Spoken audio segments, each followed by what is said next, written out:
কাশ্মীরে জঙ্গি হানায় নিহত কলকাতার বাসিন্দা পাটুলির বৈষ্ণবনগরের বাসিন্দা বিতান অধিকারী নিহত। শ্রীনগরে ময়নাতদন্তের পর দেহ এ রাজ্যে ফিরিয়ে আনা হবে। নিহত পর্যটকের স্ত্রী এবং সন্তান সুস্থ রয়েছেন, পরিবারের পাশে থাকার আশ্বাস দিয়েছেন মুখ্যমন্ত্রী মমতা বন্দ্যোপাধ্যায়। ইতিমধ্যে বিতান অধিকারী তার পরিবারের পাশে দাঁড়িয়েছেন মুখ্যমন্ত্রী এবং মুখ্যমন্ত্রীর নির্দেশ মতো অরূপ বিশ্বাস তিনি আজকে তার পরিবারের সদস্যদের সঙ্গেও দেখা করেন। আমরা কথা বলবো সৌমেন ভট্টাচার্য এই মুহূর্তে আমাদের সঙ্গে রয়েছেন, আমাদের প্রতিনিধি সরাসরি। সৌমেন, যে ২৬ জন পর্যটকের মৃত্যু হয়েছে তার মধ্যে কলকাতার বাসিন্দা বিতান অধিকারী রয়েছেন। তার বাড়িতে খানিকক্ষণ আগে আমরা দেখাচ্ছিলাম ছবি, অরূপ বিশ্বাস তিনি পৌঁছে যান। কি বলছেন পরিবারের সদস্যরা?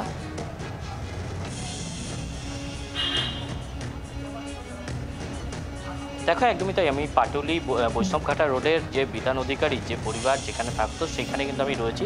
বিতান অধিকারী কর্মসূত্রে যেমনটা জানা যাচ্ছে ইউএসএতে থাকতো এবং তার সন্তান এবং স্ত্রী তারা কিন্তু যে ফ্ল্যাটের সামনে আমি রয়েছি বৈষ্ণবঘাটা, সেই ফ্ল্যাটেই কিন্তু তারা দীর্ঘ ২ বছর ধরে এখানেই তিনি থাকছিলেন এবং ৭ তারিখ তিনি ইউএসএ থেকে ফেরেন এবং ১৬ তারিখ তার পরিবারকে নিয়ে, পরিবার স্ত্রী এবং সন্তানকে নিয়ে কিন্তু কাশ্মীরের উদ্দেশ্যে রওনা দিয়েছিলেন এবং আগামী ২৪ তারিখ তাদের কলকাতায় ফেরার কথা।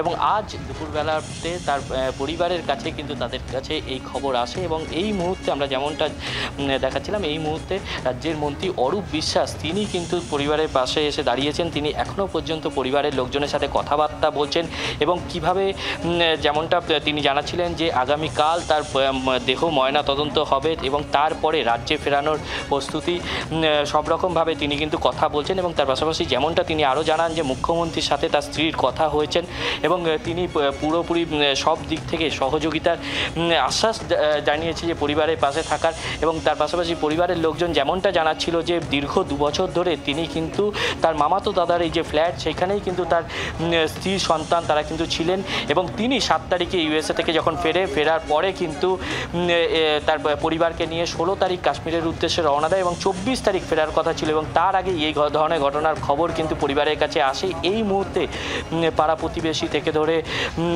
পরিবার সম্পূর্ণভাবে ভেঙে পড়েছে এবং তারা এই মুহূর্তে যেমনটা তারা জানাচ্ছেন যে রাজ্যের মন্ত্রী অরূপ বিশ্বাস তাদের সাথে কথা বলছেন এবং পুরোপুরিভাবে তারা এখান থেকে যোগাযোগ করছেন যে কিভাবে যত তাড়াতাড়ি পারা যায় পোস্টমর্টমের পর রাজ্যে ফিরিয়ে নিয়ে আসা যায় সেই ব্যাপারটি যেমন দেখছেন। এই মুহূর্তে আমি তোমাকে ছবি দেখাবো যে পরিবারে এই মুহূর্তে প্রায় শোকের ছায়া কিন্তু নেমে এসছে এই অধিকারী পরিবারে। মন্ত্রী পাশে এসে দাঁড়িয়েছেন অরূপ বিশ্বাস, তিনি কথা বলেছেন পরিবারের সদস্যদের সঙ্গে। পরিবারের তরফ থেকে কোনো রকম বক্তব্য কি উঠে এসেছে সৌমেন?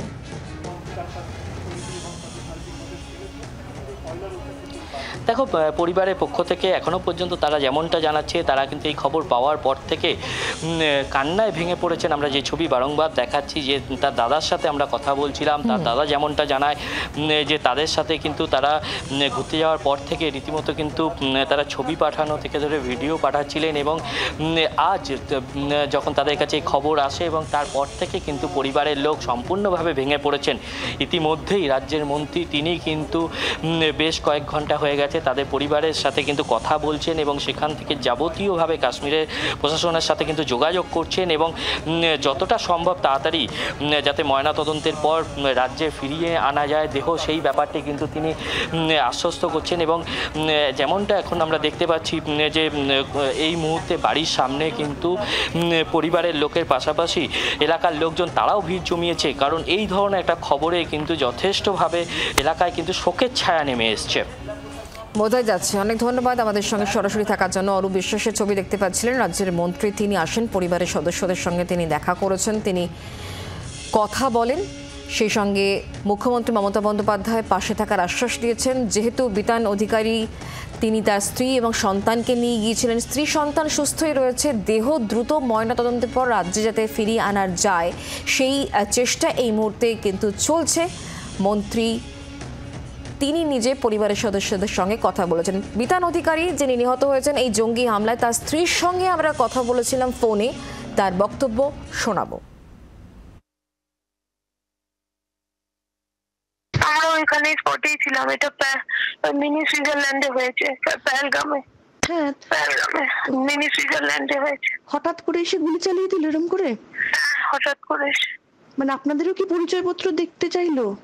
না না, সেরকম এরা কিছুই বলেনি, শুধু বলেছে হিন্দুকে মুসলিমকে বলুন আলাদা হয়ে যান মুসলিমরা, ব্যাস ওই অতটুকুই। তারপরে র্যান্ডম গুলি চালিয়ে দিয়েছে, র্যান্ডম। মানে যারা হিন্দুরা আলাদা হয়ে গেল তাদের দিকে চালিয়ে দিল? না না, হিন্দু তখন আলাদা হয়নি, সবাই চুপচাপ ছিল, সবাই চুপচাপ ছিল, কেউ হিন্দু মুসলিম কেউ কিচ্ছু বলে, শুধু মেরে দিল, গুলি মেরে দিল, আর কিচ্ছু না। আপনার বাচ্চাও তো সঙ্গে রয়েছে? তো আমার বাচ্চার সাথে আছে। মানে আপনারা কোন রকমে পালাতে পেরেছিলেন, দাদা বোধহয় পারলেন না? না পারেনি, ওকে অন স্পট মেরে দিয়েছে, অন স্পট মেরে দিয়েছে। আপনাদের ফেরার কথা কবে ছিল? আজকে? না, আমার বৃহস্পতিবার ফেরার কথা ছিল, বৃহস্পতিবার ফ্লাইট ছিল। বিতান অধিকারীর স্ত্রী, তার বক্তব্য আপনারা শুনলেন। ঘটনার পর স্বাভাবিকভাবেই কলকাতায় শোকের ছায়া পাটুলিতে।